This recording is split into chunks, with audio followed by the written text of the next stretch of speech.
अब आपके मन का सबसे बड़ा प्रश्न यह है कि हम जीवन का अध्ययन कैसे करें।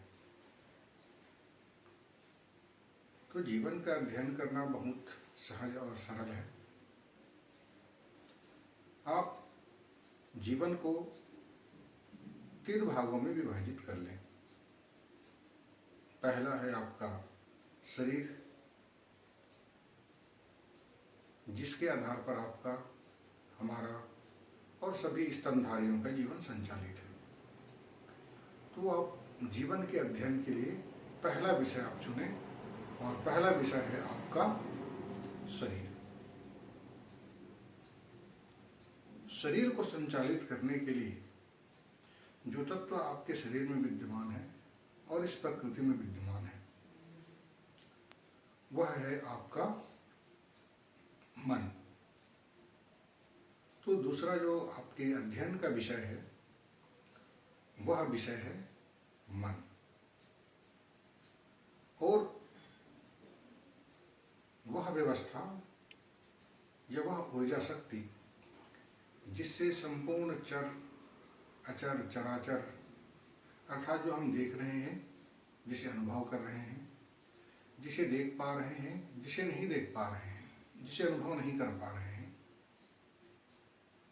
उसे जानना, उसका अध्ययन करना आपके जीवन का तीसरा बिंदु है और वह है प्रकृति।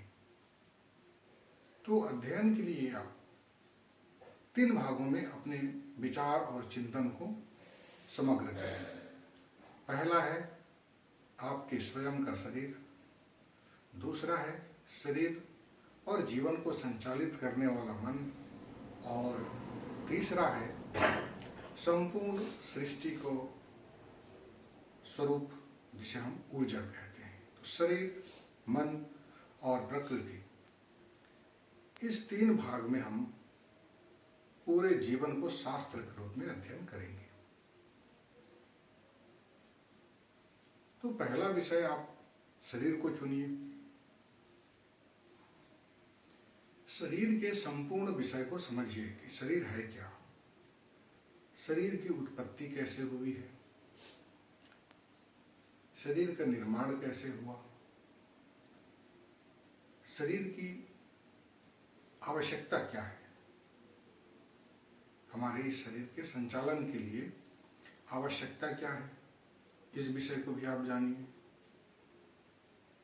शरीर की अवधि क्या है, इसका कोई लिमिटेशन है क्या, इसका शरीर का परिणाम क्या होना है, उत्पत्ति हुई तो परिणाम, उसका अंतिम लक्ष्य क्या होगा इस शरीर का, आप इस विषय को जानिए।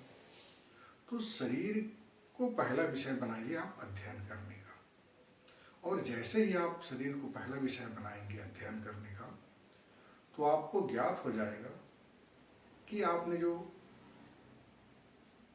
समस्या समझ रखा है, जिस विषय को, बीमारी है, ग्रह बाधा है, भूत बाधा है और आपका पाप है, पुण्य है, ये जो सारी अवधारणाएं हैं वो आपके जीवन में क्लियर हो जाएंगे। आप समझ जाएंगे कि इसके पीछे का अवधारणा क्या है, उसकी सत्यता क्या है, उसके आपके जीवन में उपयोगिता क्या है। जो पूर्व में विद्वान हुए उन्होंने कहा है कि पहला सुख निरोगी काया। तो निरोगी काया क्या है? चाहे हमें मन को जानना हो या प्रकृति को जानना हो या जीवन में कोई भी विषय वस्तु प्राप्त करना हो, कुछ भी प्राप्त करना हो, तो उसके लिए जरूरी है कि शरीर अच्छी अवस्था में रहे, सही अवस्था में रहे, निरोग अवस्था में रहे। तो शरीर को निरोग अवस्था में बनाए रखने के लिए शरीर की प्रकृति, शरीर की अवस्था, शरीर की व्यवस्था, शरीर की आवश्यकता, इसका संचालन और इसका अंतिम अवस्था को हमें जानना जरूरी है। जैसे जैसे हम समझते हैं कि शरीर की आवश्यकता क्या है, तो हम अपने जीवन में सुधार करते हैं। और आज आप देख रहे हैं कि लाइफ स्टाइल के नाम से लोगों से 5,000, 10,000, 20,000, पता नहीं कितने कितने पैसे खर्च कराए जा रहे हैं और लोगों को लाइफ स्टाइल समझाया जा रहा है, और आप इसलिए उसके पीछे भाग रहे हैं क्योंकि आपने अभी कभी भी विचार नहीं किया कि आपका शरीर क्या है, शरीर का संचालन कैसे होता है। लेकिन जैसे ही आप इस विषय पर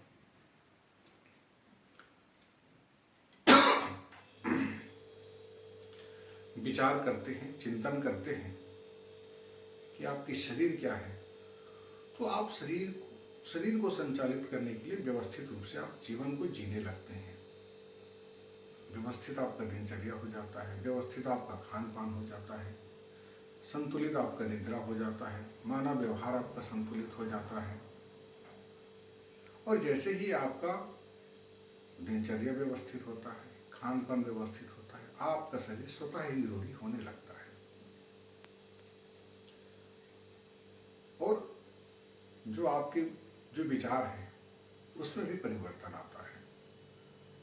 तो इसलिए आप जीवन को अध्ययन करने के लिए प्रथम विषय वस्तु शरीर को बनाइए, और शरीर के जन्म से लेकर के मृत्यु तक की अवस्था, शरीर की उत्पत्ति, शरीर के निर्माण, शरीर की आवश्यकता, शरीर के लिए प्रकृति में परेशानियाँ, उसके संचालन का ढंग, उसका अंतिम अवस्था, इस विषय को क्रमिक रूप से आप अध्ययन कीजिए, तो निश्चित रूप से आप अपने जीवन को, अपने शरीर को स्वस्थ, सुंदर और श्रेष्ठ बना सकेंगे।